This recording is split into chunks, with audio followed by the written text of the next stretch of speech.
A cryptic new audio message purported to be from Abu Bakr al-Baghdadi appears to prove the shadowy ISIS strongman has cheated death yet again, despite Moscow's claims he was killed in battle.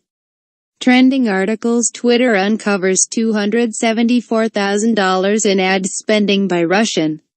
Twitter announced it has uncovered several accounts linked to the same, powered by the 46-minute recording.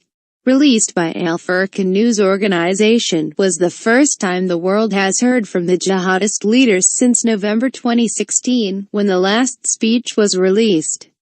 It's unclear when the recording was created, but there's some evidence it was recorded recently. Baghdadi referenced North Korea's series of bombastic threats toward the US and Japan, claiming America is experiencing a global decline in its influence and power. Memory Jihad and Terrorism Threat Monitor, a non-profit organization which translates Arabic, Farsi, Urdu, Pashto, Dari and Turkish media, said in its analysis of the speech. The ISIS leader then claimed Russia was taking the US spot as a global power.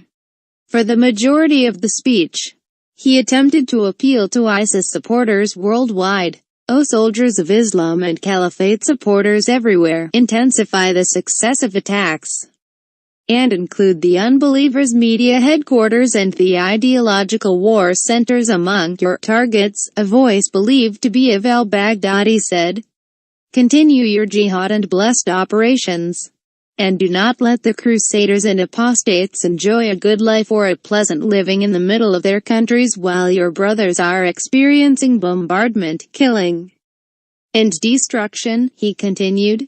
Several officials and organizations claimed al-Baghdadi had died in the last few months, leaving many to wonder if the terror leader, who's escaped numerous assassination attempts, had finally been killed.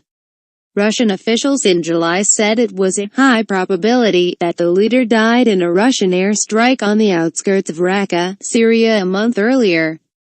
But there was no body or images to prove the death. The Syrian Observatory for Human Rights, an organization that has a good record in reporting ISIS news, also claimed in July al-Baghdadi had died, citing a high-ranking ISIS source. We have confirmed information from leaders, including one of the first rank in the Islamic State in the eastern countryside of Deir al-Zor. The director of the British-based war monitoring groups, Rami Abdul Rahman, told Reuters. But Thursday's recording of the leader, who has only been seen in public once, seems to show he is alive. The Pentagon never confirmed al-Baghdadi's death. U.S. Army Lt. Gen. Stephen Townsend also told the Associated Press in late August he didn't believe the rumors. Do I believe he's alive? Yes, Townsend said. There are also some indicators in intelligence channels that he's alive. The emergence of the leader comes more than 2 months after U.S.-backed Iraqi forces declared total victory over ISIS in Mosul. Iraq has taken full control of its second-largest city 3 years after the extremists were able to seize it in an attempt to build a so-called global caliphate. The Associated Press contributed to this report.